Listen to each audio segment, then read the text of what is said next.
dreamers. It is a beautiful morning. It hasn't been this nice for a long time. This is episode 12 of Coffee Break Daydreams with me, Bob Bailey. I hope you can bear with my occasional traffic related pauses. There might be a few of those. It's bang on 9 o'clock. So I want to spend some time talking a little bit about psychic shielding, hence all the get up. I think sometimes the dream world can be quite overwhelming, and it's important to set in place a certain amount of safety and a few defences against that. The other thing to do, as well as shielding the dream mind or the psyche, is to invite good energy in purposefully and to send good energy out. I remember one time I was dreaming. Well, it was a good vivid dream. It was more like an astral projection. It was that level of intensity where there was that, expressive, enthusiastic, ready for anything feeling. And I got up out of my bed, went to the window, went through the window and out onto the roof. And there was, a landscape there which was familiar, but at the same time, it was completely altered. For one thing, the sun was shining brightly, and in the middle of the night, that doesn't quite work.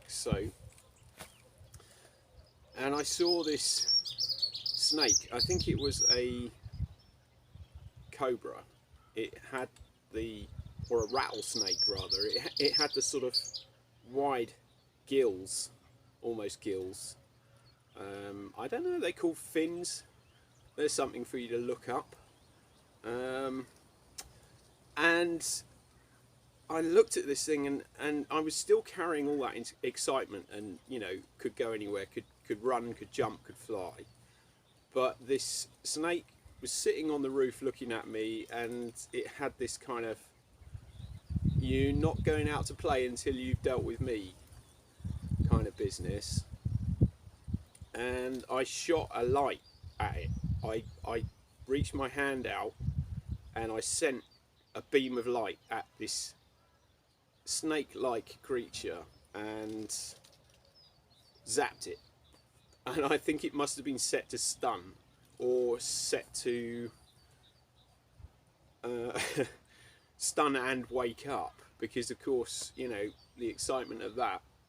I may have then gone on to do, I think I did, that's right, I did go on and do a little bit of flying after that, but it was coming back into my body with that energy of taking those integral positive feelings and directing them in a specific way. So that was fun. And, as far as I know, no snakes were harmed in the making of that dream. It was fun. I didn't hear back from the snake, however, so who knows, maybe in time.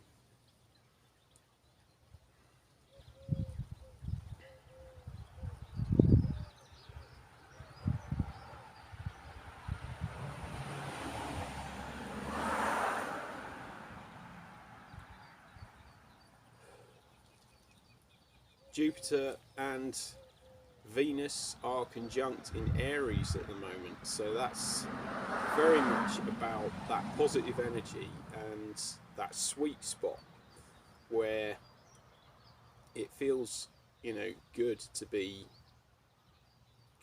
positive, good to be directing energy.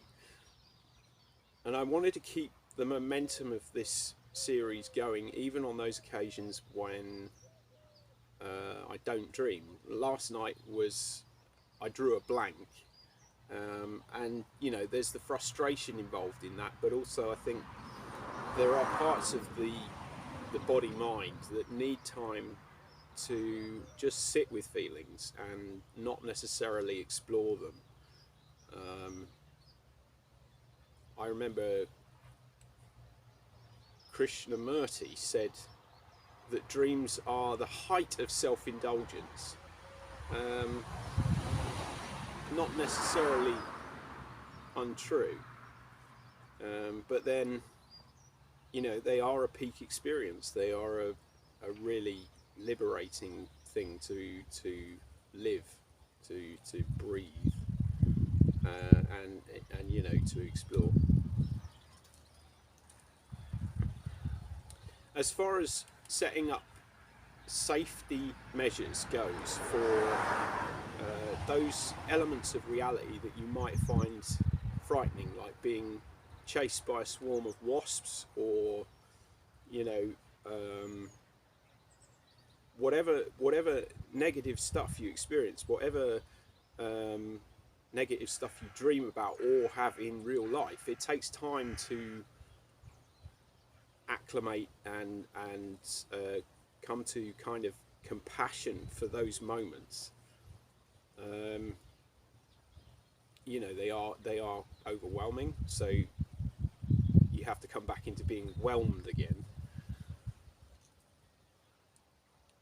So I think it's important to have, if you can, is to develop a ritual which has to do with your own safety, which has to do with your own integral comfort, and not, you know, chasing the dragon or running the rat race, or but just, you know, I think that's why Sunday persists as being a day of rest, perhaps, is this whole business about, you know, taking time out and spending a little bit of time doing something that's specifically valuable to you.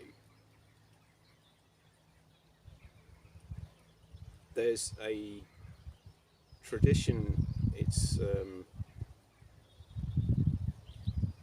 based around the Egyptian pantheon, which has to do with, you know, the vast array of all these gods that you can kind of appeal to, and they're not supposed to be that one god is absolute and all the others are just,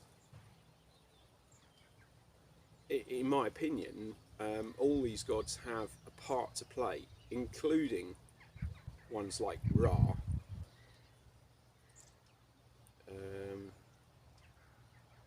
You know, but if you can choose a particular subtle feeling and sit with it and kind of come into compassion for it, then that, the story or the god or the subtle feeling, you can come into a place where it works for you. It brings you into it, lifts you up forward. These are kind of all different ways of saying the same thing, really. All about, you know, overcoming the clouds and pushing through.